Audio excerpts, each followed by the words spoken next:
Oke, LNTV Broadcast, Lampung News, balik lagi bersama In Zakaria. Kali ini Unik Asik akan membincangkan sesuatu yang agak sedikit sensitif, tapi juga asik. Sensitif. Soalnya soal duit, soal duit itu agak sensitif ya. Dasar ibu-ibu ya. Okay, Mama itu gitu kan. Jadi kalau urusannya duit aja pokoknya udah sensitif. ting ting gitu. Nah, ya dulu orang mengenal Kak Panji itu kan sebagai seorang penyair ya. Yes. Ini Juperta Panji Utama. Saya culik ke sini sekarang. Dulu kita mengenal Kak Panji itu sebagai salah satu penyair nasional dari Lampung bersama dua orang sahabatnya, Ahmad Yuldan Erwin dan Iswadi Pratama, dan kemudian sempat tercatat sebagai pendiri dari sebuah komunitas seni yang besar menurutku itu ya, Forum Semesta, kemudian juga membawa teman-teman di teater dulu sempat mencicipi kancah teater nasional ya Kak ya? Nasional. Tahun berapa itu Kak dulu kita Kak? Aduh lupa itu pokoknya 90-an lah kok, 90-an akhir lah. 6 apa 95 gitu ya. Memori tiba-tiba memori tentang itu hilang. Timeline-nya hilang udah itu. Bisa aja itu. Terus kemudian di Komite Anti Korupsi juga bersama AY sempat di sana. Awal-awal dulu ya. Kemudian sibuk. 99. Nah, dan kemudian Merasa sibuk. di 2000-an Hilang ya. Hilang. Iya. Enggak, tapi kita sempat itu loh, setitipan absen. Waduh, dibongkar. Beliau kuliah. Tahu nggak? Tahu nggak lo? Jadi zaman gue anak baru ya di pertanian Unila catat ya, senior gue satu ini. Nah, telepon gue subuh-subuh, kuliah. Iya Kak, titip absennya. Buset, gue bilang jiwa MKDU. Ya, waktu itu ada perubahan kurikulum ya. Klarifikasi, jangan kelihatan banget kita bodoh nih ya. Aduh, jadi kalau ada Rocky Gerung dibilangin dungu nih. Enggak. Ceritanya kita kuliah, habis waktu perubahan mata kuliah, kita semua senior tuh kena ambil mata kuliah. Kena semua ya, mata kuliah umum itu mata kuliah umum harus wajib. Nangis semua tuh senior-senior. Untung ada Iin gitu kan. Ya gimana, 5 tahun berbeda jaraknya tuh. Kak, gua sampai hafal tanda tangan lu Kak. Mohon maaf, institusi pendidikan terjadi perselingkuhan di antara mahasiswa dan mahasiswi. Ngakal-ngakalin absen. Karena dia udah sibuk banget, waktu itu udah di Lampos deh kalau nggak salah Kapan. Oh iya masih ya. Udah sempat udah siap-siap kan itu ya, rajin 95 semacam itu kan. Apa ya, wartawan redaktur bayangan iya, ya. Iya kayak gitu kan. Gue inget banget udah. Terus tulisan setiap minggu gitu kan. Mikirin MKDU. Nggak seneng banget kan mikirin kuliah, lebih seneng nyari uang dengan berkarya itu luar biasa. Luar biasa. Iya, inget aja dia. Gua inget Klarifikasi. apa Ya. JP-nya itu gua inget. Klarifikasi ya, memang mata kuliah luar biasa ya Kak ya. luar biasa. Karena itu. perubahan kurikulum itu Jadi, tiba-tiba aja ya, iya. yang punya kami itu paket Iya, yang masalah ya Kak iya, ya. kita wajib waktu itu. Dan akhirnya karena yang angkatan 5 tahun di atas 4 tahun atau 5 tahun yang belum kelar-kelar itu wajib ikut. nah, itu. Waduh, benar. Itu menghancurkan reputasi pokoknya seperti itu. Bisa-bisanya kuliah sama adik tingkat yang jauh bener gitu. Anak semester awal loh. Iya, ampun gitu tuh, ampun bener. Tapi mau nggak mau ya. Tapi mau nggak mau ya, kalau nggak kelar kan Kak. Ya, nggak kelar-kelar. Oke, nah gue nanya kapan dia apa kabar? Baik kalau dia dibuat kayak begini udah disuruh balik. Baik, alhamdulillah. Aduh, bicara sih hal yang sensitif dengan Kak Panji ini ya. Gue agak nyontek dikit, gue takut salah ngomong. Ya. Kak, aku tuh sempet tahu Kak Panji itu ada di lembaga, kalau nggak salah Lampung Peduli ya Kak? Ya. Waktu di Lampung dulu. Iya, betul. Lembaga Lampung Peduli, kalau nggak salah itu Lampung Pos juga ya Kak? Iya, ada keterlibatan Lampung Pos. Setelah itu, tiba-tiba gue dengar Kak Panji ke Jakarta. Iya. Betul. Itu urusan filantropi Kak. Iya, jadi filantropi sendiri itu apa sih? Dulu terlalu serius banget ya. Jadi ceritanya itu kan ini jadi cerita pun begitu kan. Gak apa-apa, kita mau ceritaan di sini. Dari reformasi kita stres ini gitu kan. Kenapa? Semua udah pada bisa jadi kita dulu nulis ya, wartawan gitu kan. Semua orang udah bisa nulis jadi wartawan. Iya, Kak Panji kan sempat Iya. jadi jurnalis juga. Iya, semua orang bisa jadi aktivis. Sudah bisa semua gara-gara reformasi. Apalagi yang mau kita kerjain ini kalau semua orang udah kita kerjain. Sementara kan dulu cita-cita ya, bukan cita-cita lah, nanti salah lagi. Ya punya passion gimana sih kalau Mimpi besar lah iya, mimpi besar. Kita itu kerja di mana aja tetapi tetap bermanfaat bagi masyarakat dan lingkungan, maksudnya tuh alam segala macam. Pikirnya gimana gitu kan. Ya saya pikir udahlah, NGO sudah merdeka, Ya, semua udah merdeka semua. Udah ini ya, udah masing-masing dari tempatnya ya, Udah Kak. tempat-tempatnya, maka berpikir aktivitas apa yang mendekatkan. Dulu jadi seniman kan berharap bisa mensuarakan apa? Ya, Kak Panji kan aktivis Dewan Kesenian Lampung Iya. dari awal-awal. Pokoknya menyuarakan suara-suara rakyat kecil kok kepada publik. Kok kayaknya nggak berhasil gitu. Putus asa ya. Tidak jadi jurnalis itu kan keren loh, jurnalis apa pilar keempat demokrasi, pejuang kemana dari jurnalis masuk jurnalistik, waduh itu era transisi ya, luar biasa juga. Pernah suatu ketika saya mengawal ya, sebutlah sebuah kasus gitu kan, dari situ saya mengetahui paling tidak struktur berbangsa dan bernegara seperti ini. Waktu itu dicemplungin pimpinan redaksi untuk mengawal sebuah kasus yang ya lumayan besar lah kira-kira seperti itu. Maka saya kadang-kadang akhirnya dia putus asa dengan situasi negara ini. Kenapa? Bahkan jurnalis yang benar-benar kita banggakan seperti itu pun juga tetap bisa dikalahkan, dibungkam, dan sedemikian rapi kita dibungkam gerakan kita itu. Nah, jadi masuk dari semua sisi semua gitu. sisi. Nah, akhirnya mikir udahlah, kalau gitu kita aksi aja di masyarakat, apa yang bisa kita bantu. Daripada kita daripada kita menyuarakan masyarakat tapi nggak terbantu. Nah, sekarang inti satu-satu, apa yang bisa bantu. Misalnya ada gerakan, ada orang mulai dari tetangga lah, atau dari saudara kita sendiri. Ada yang susah ada nih, yang susah kan, apa yang bisa kita bantu. Nah, kita deketin saudara, mulai dari situ. Sampai berpikirlah pada awal-awal reformasi itu, ada nggak ya lembaga yang ngurusin kayak begitu? Di Lampung situ, barulah kemudian pikir nih sama teman-teman, mikir. Teman-teman itu ada ternyata di Jakarta tuh ada, baru ada satu lah yang muncul lah ya. Surabaya ada, tapi Jakarta ada. Nah, kami coba praktikan dari jarak jauh ya, benchmark sampai akhirnya ketemu secara fisik di sini, mereka presentasi. Kita tertarik untuk menjadi semacam dulu itu perwakilannya perwakilan lah, Lampung lah ya. Lampung. Tapi nggak semudah yang kita bayangin. Mereka ternyata mereka punya semua sudah punya, ada aturan segala macam. Kaget juga lah, kok bantu orang juga udah kayak orang kerja aja ya. Iya, tapi memang membantu juga harus amanah kan. Nah, ya dari situ ikatannya itu kan di peraturan-peraturan. Situ teman-teman berkumpul-kumpul bikin tuh semacam gerakan lah. Ya gerakan ya awalnya namanya Lampung Peduli kan. Bersama ya para senior ya, didirikan yang terlibat senior Lampung ini, Pak Kiai Haji Nur Paip Caniago sama Pak Bambang Eka Wijaya terlibat untuk mendukung gerakan, dalam tanda petik gerakan Suji kita. Kenapa Suji? Siapa sih yang mau ngurusin persoalan-persoalan kayak gini ya? Bantu-bantu orang tapi nggak terlihat, itu siapa yang mau?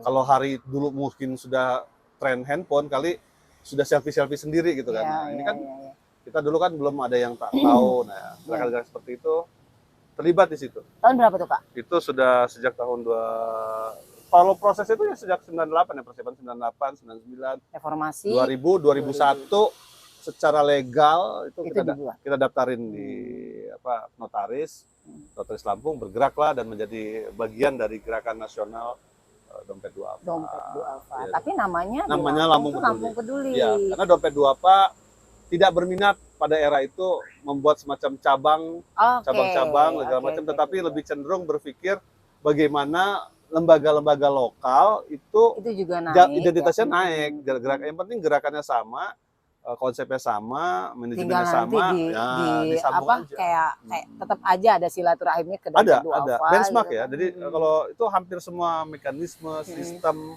mengadopsi cara-caranya diadopsi. Jadi seperti itu.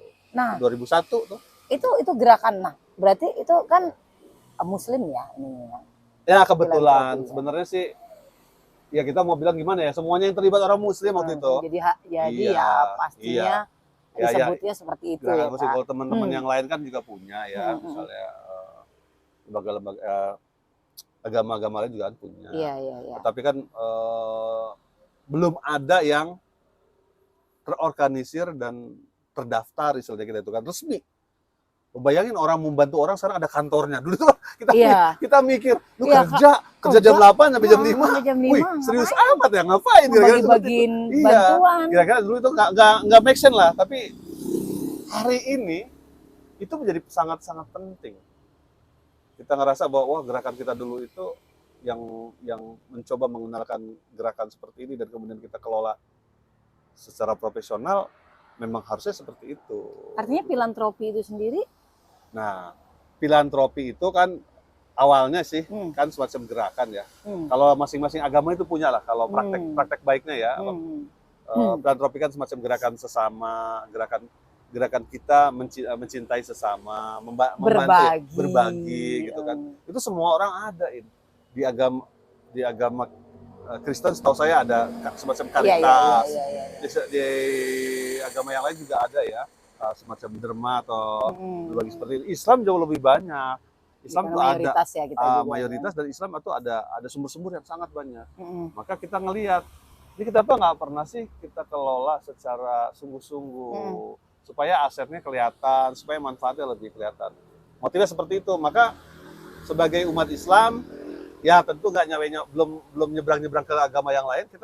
Kita coba benahi dulu nih yang ada di dalam Islam, potensi yang ada di dalam Islam sendiri. Kalau kita hitung-hitung aja dulu itu kan, wah kalau sekian persen penduduk umat Islam segala macam, hitung kira-kira berapa. Nah, pola cara berpikir tahun awal 2000 sampai sekarang sama juga berpikirnya seperti itu. Tapi sampai sekarang masih terus berkembang, masih berkembang. Sorry Kak, aku potong nih ya. Oke.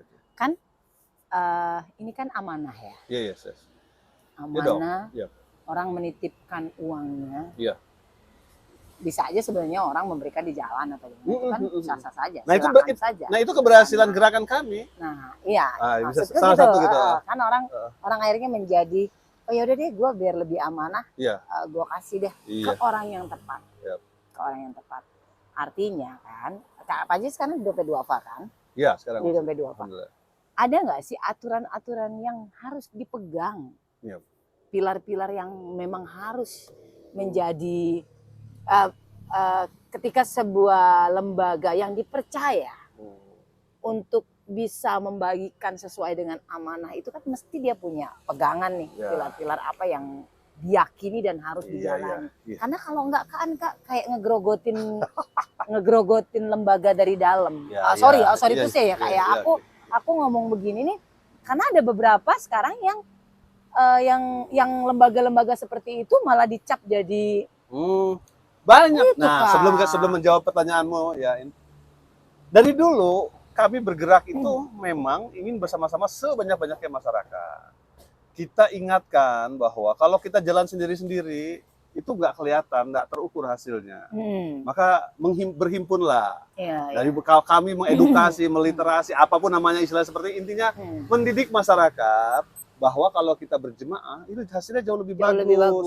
Akan lebih bagus lagi kalau lebih banyak, bisa bikin yang lebih besar gitu kan. Kan berjemaah dengan di mana? Di tempat yang sudah resmi. Nah, itu kita arahkan sih dari awal gerakan filantropi modern sebutlah di Indonesia itu 90-an ya.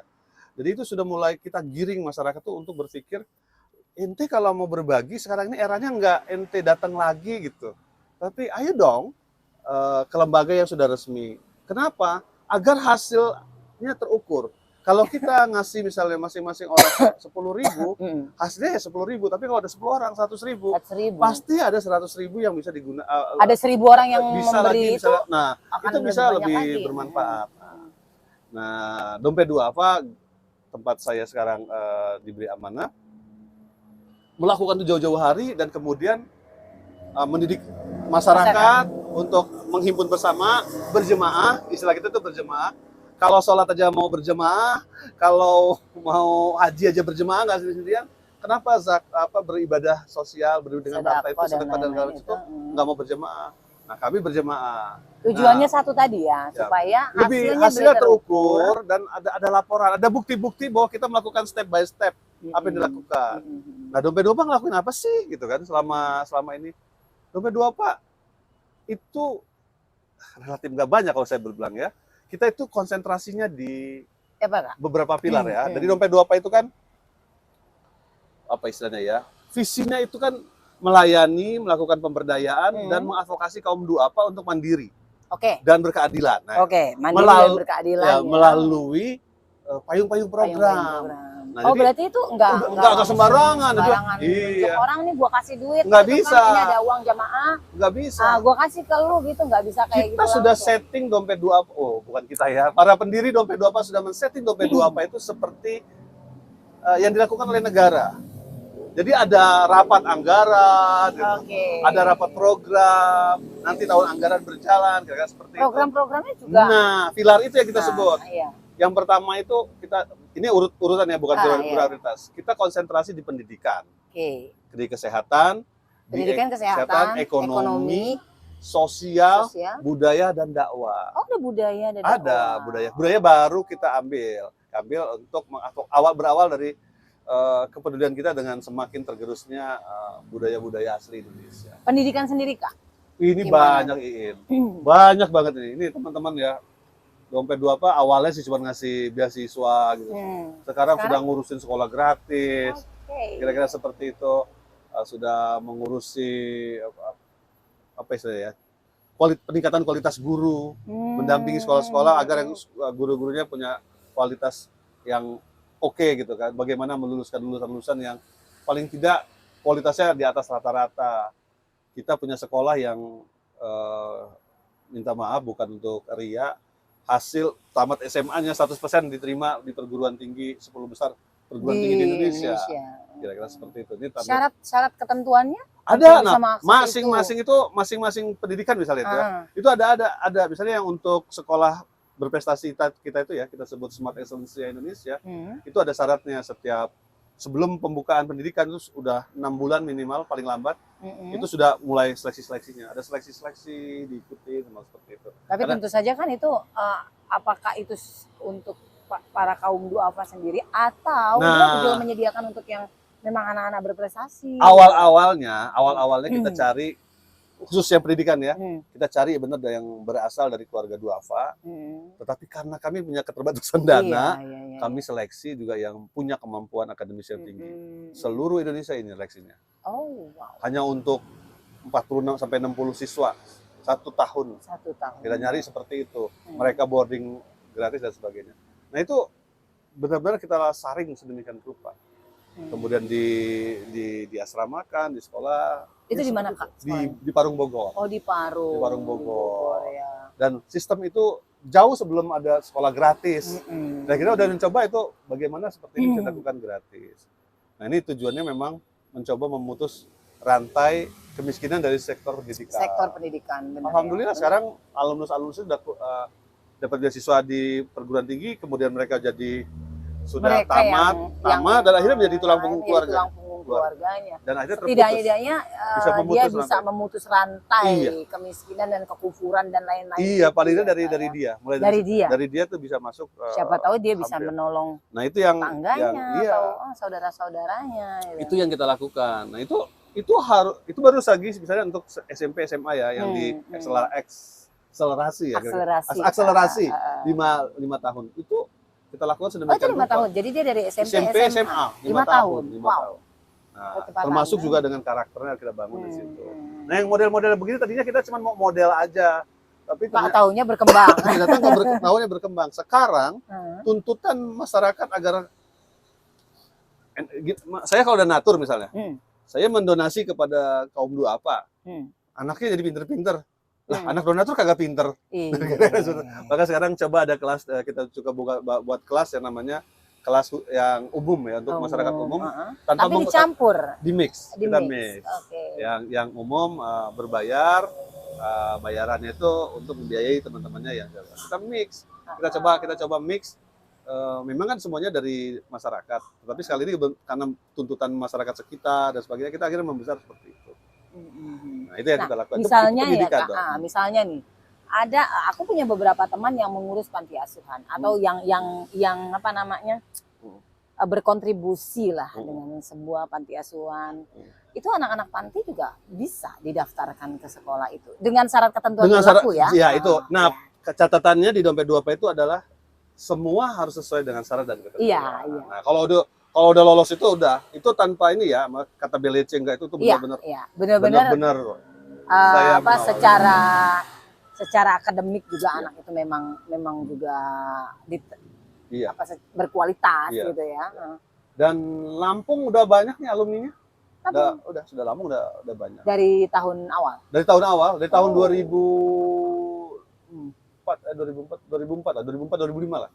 Itu udah lulus dong, Iya, lulus. iya. Dan sudah ada beberapa Sudah pengusaha, ada. udah jadi Usaha muslim. saya udah bekerja gitu, dan udah mulai Cakep ya. bagus. Nah, itu saya bilang semua tahapan-tahapan, semua direncanakan, ya ada ukurannya. Iya. Kalau seandainya tadi orang kaya bagi-bagi aja ya, kita nggak tahu dia bisa kita angkat atau tidak. Tapi kalau rame-rame, kita itu punya bisa target seperti itu. Oke. Nah, Untuk kesehatannya sendiri Kak, wah kalau kesehatan sekarang lagi ada rumah sakit lagi kah, atau hot-hotnya, apa bener. gitu? Lagi rame-ramenya nih rumah sakit, orang mewakafkan rumah sakitnya ke Dompet Duafa. Jadi Dompet Duafa menjadi semacam contoh bagaimana lembaga-lembaga filantropi Islam mengelola rumah sakit. Di mana rumah sakit? Awalnya sih kita seneng-seneng aja ya. Tapi lama-lama kan udah capek kayaknya ya. Kita ngerasa wah orang wakafin rumah sakit. Seneng nih. Seneng ya, ada orang baik ya, ada orang baik mengasih sesuatu. Wah, asik, seneng kita kan. Tapi begitu kita ngelolanya. mateng. Waduh, mateng lalu. Biaya obat-obatan, dokter, ini apa? Harus dibikin semua. Suster semuanya, dan waduh, Kerjanya. di awal-awal kita oke lah sebagai rumah sakit tanpa kelas, tapi fasilitasnya kelas terbaik, itu berhasil. Jauh sebelum ada BPJS. Kita juga buat di Parung juga. Jadi di Parung itu ada satu kawasan namanya kita sebut zona Madinah. Semua program-program model kita taruh di situ. Ditaruhnya di situ. Jadi sekolah di situ. Sekolah ada, rumah sakit situ, kawasan bisnisnya ekonomi UKM-nya juga di situ. Nah, wah, asik banget ya bisa main sana. Lihat seperti itu, bagaimana kita membangun masjid dan sebagainya di situ. Nah, itu yang ada di Parung aja. Sampai tahun ini sudah ada beberapa rumah sakit yang kita bangun dan teranyar. Bentar lagi nih ya, kita akan meresmikan rumah sakit Simasari di Jombang. Wow. Nah itu di Lampung ada. Di mana? Di Sri Bawono. Simpang Sri Bawono itu ada namanya Rumah Sakit Aka Medika. Lampung Selatan. Lampung Timur perbatasan, selatan dan timur. Sri Bawono, oh iya. Ya, Lampung Timur situ. Di situ itu ada rumah sakit yang Aka Medika. Ya, tadinya diwakafkan sama pemilik sebelumnya, Bapak almarhum Dr. Kuswandi ya. Pak Kuswandi. Dia wakafkan ke kita, sebagiannya itu diwakafkan ke kita. Ya kalau diwakafkan kan ya alhamdulillah, tapi ternyata perjalanan juga men-challenge kami untuk melayani umat dengan lebih bagus lagi.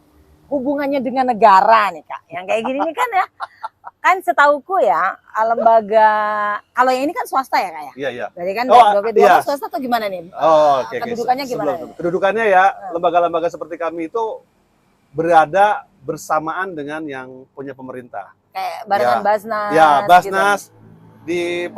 Untuk mengelola dana-dana umat, zakat, infak, sedekah, pemerintah itu punya undang-undangnya ya, nomor 23 tahun 2011 yang menyatakan bahwa ada dua badan yang direstui di negara itu untuk mengelola dana-dana umat keislaman itu, filantropi keislaman itu. Namanya Basnas, namanya LAZ, lembaga amil zakat nasional. Lembaga amil zakat nasional. Swasta, kalau pemerintah itu yang Laznas, itu yang negara, yang negara Basnas dan kira-kira yang negara Basnas dan kita Laznasnya gitu. Nah ini dua-duanya bertanggung jawab pada negara. Bertanggung jawab pada negara. Maka indahnya di Indonesia begitu. Ini pengelolaan sudah masuk ke ranah negara. Nah kalau tadi nanya apa hubungan dengan negara, ya paling tidak laporanin. Negara juga harus tahu ya. Bukan harus, berdasarkan undang-undang dan keputusan menteri di bawahnya. Lembaga seperti kami itu, lembaga zakat. Ini di Kementerian Agama berarti? Kalau kami bertanggung jawab kepada Kementerian Agama. Nah ada yang tidak, nanti kita, mundur sedikit, bahwa ada lembaga-lembaga seperti kami yang tidak mengumpulkan dana-dana dari yang bersifat keagamaan. Jadi dia CSR, misalnya segala macam, misalnya dana-dana lain, misalnya misalnya ada kebakaran nggak sumbangin, termasuk teman-teman yang kalau misalnya ngensleng gitu segala macam, itu itu bertanggung jawab pada Kementerian Sosial. Itu kementerian ada. Nah ini harus ada yang mengatur Kementerian Sosial untuk kegiatan-kegiatan yang tidak berbau keagamaan. Tetapi kalau yang pada Kemenak, lembaga-lembaga kayak seperti kita itu keagamaan kepada Kemenak. Jadi apapun programnya Dompet Duafa Itu Kemenak. pasti ke Kemenak ya. Nah di Kemenak, ya kemarin punya kewajiban Iya. minimal 6 bulan sekali melaporkan. Lapor diri itu. Masih mending kalau lapor diri aja. Semua diaudit. Dari awal audit internal dulu. Audit internal. Bagus lah itu. Ya. Jadi terpercaya kan. Yang dulu kami nggak berpikir begitu. Nggak berpikir mengelola dana ini. Karena sensitif loh Kak. Nah, sensitif itu tadi kembali dari awal kalau ngomong sensitif ya bagi teman-teman sensitif ya. Ya tapi bagi kita tanggung jawab betul. Ya. Ya ini kan negara membuat itu berarti kan untuk membuat supaya nggak ribut-ribut dan nggak ada yang saling mencurigai. Auditnya audit luar jelas kan. Gitu. Dalam internal ada. Kemudian nanti kita kewajiban berdasarkan undang-undang dan kementerian keputusan menteri wajib juga diaudit internal yang independen, eksternal yang independen. Kemudian lagi auditor luar ya pokoknya ya. Sebarengan di auditor luar juga wajib diaudit oleh Kementerian Agama. Ditambah lagi di banyak audit syariah. Jelas syariah gini berapa auditor? Audit syariah, Dompet Duafa kali ada 5 kali audit? Ya bisa. Dalam 1 tahun. Jadi audit programnya itu syariah. Ini misalnya program tadi pendidikan. Katanya ini anak-anak Duafa, dicek itu. Dicek. SOP-nya gimana? Sampai menentukan si anak. Iya, si anak ini benar dari kaum Duafa, dari gimana? Karena ini kepatutan syariah. Ada seperti itu. Iya, itu kan jadi luar biasa. Amanah. Kalau awal tahun masuk kan santai-santai aja kayaknya gitu. Tapi begitu memang kita mengarah ke sana. Sakit kepala nggak? Cuma ya itu luar biasa mengelola dana umat itu. Kita sudah merasa berhati-hati saja. Ada aja ya. Ya rasa-rasanya kami merasa kurang terus. Masih ada yang kurang, masih ada yang lambat, masih ada yang segala macam. Dan maka memang sensitif mengelola dana publik, dana umat apalagi gitu. Ini kan lagi sensitif nih, ada yang di ini beberapa nih ya. Buka nggak ya Bung? Hostnya jahil. Ya memang sih. Iya. Ya paham lah. Paham lah ya Kak. Iya paham. Itu menurut Kak Panji sendiri, apakah kecolongan di auditnya? Ya karena itu udah lama banget loh. Iya. Lembaga itu lama banget loh. Sampai baru ketahuan sekarang itu kan. Atau mungkin di awal-awal benar gitu. Tiba-tiba menceleng tengah jalan gitu kan. Nah ini problem, salah satu sebenarnya problem di pengelolaan filantropi. Ya. Nah ini dia. Problem pengelolaan filantropi. Apa Anda? Salah satu yang paling penting adalah SDM. Iya. Awal-awalnya kalau ini mah ya, kalau aturannya mah jelas ya. Jelas semuanya. Nah jadi kalau misalnya gini. Sama lah kalau misalnya ASN kan ada segala macam atau tentara itu jeda-jeda gitu. Di kami ini kan dulu siapa yang mau kerja kayak kami ini kan. Jadi ya boleh-boleh aja lah terserah kita gitu kan. Siapa yang kira-kira misalnya gitu ya yang penting punya panggilan dan bla bla bla. Ternyata tidak segampang dulu minimum sekali gitu kan. Sekarang kan kebutuhannya nggak gitu. Tidak segampang itu. Kita butuh orang IT yang benar-benar IT. Bener, bukan gue bisa. Bukan cuma modal, gue mau digaji berapa aja, boleh. Nggak bisa kayak gitu. Nah itu problem SDM yang kualifikasinya gitu ya kurang juga. Terus problem yang keduanya juga persoalan filantropi ini menurut saya yang paling seru adalah kayak main bola gitu kalau golf itu. Ini ada orang pemain, ada wasit, ada penonton, segala macam seperti itu kan. Nah harusnya menurut saya ya ada pembagian yang jelas nih. Mana yang jadi wasit, mana yang jadi pemain, mana yang jadi penonton. Kalau ada lembaga yang difasilitasi pemerintah, dia juga yang ngatur, dia juga kan bisa berabe. Ya, dia pemain jadi wasit. Tumpang di job itu ya. Misalnya grup A jadi wasitnya juga main bola juga, sebelah B. Begitu mau gol di-prepit kan sering kali kita dengar lawakan-lawakan seperti itu. Ya nggak main gol terus. Nah, problemnya di situ. Salah satu krusialnya sekarang ini adalah di situ. Maka ya titip pesan kepada teman-teman di Senayan atau di Senayan dan lain gitu segala macam.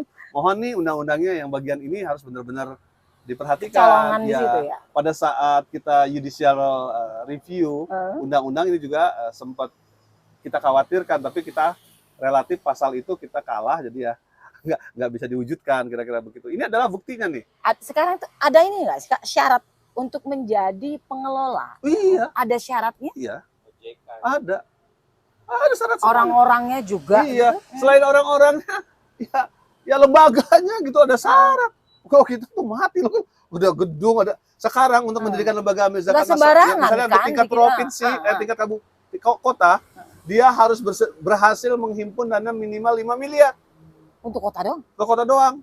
Lalu kumpulin lo coba, harus mempekerjakan minimal misalnya 5 orang misalnya. Kalau saya detailnya ada gitu kan. Yang harus BPJS Ketenagakerjaan, BPJS Kesehatannya sudah ada buktinya mana gitu. Harus ada daftar donatur, harus Tetap, ada lengkap, lengkap harus semuanya. ada data mustahik penerima manfaatnya. Nggak boleh abal-abal dia, boleh kan. abal-abal, ada tempat gedungnya. Seperti itu. Untuk yang tingkat provinsi dia harus punya program minimal di 3 kabupaten kota. Yang sudah berjalan. Yang harus sudah berjalan. Wah, itu kan kapitalnya gede itu Iya. teman-teman. Maka Ya itu dia. nah akhirnya memang harus ketat. Harus ketat melaksanakan semua itu semua. Jadi negara banyak dapat pelajaran nih. Pada poin ini, Negara banyak dapat pelajaran. tadi host bilang ya gitulah. Kita udah ingetin bahwa bakal jadi Oh, masalah jadi masalah. dan akhirnya jadi gunung es. Kejadian. Ini gunung es. Oke. Kenapa saya bilang gunung es? Masih banyak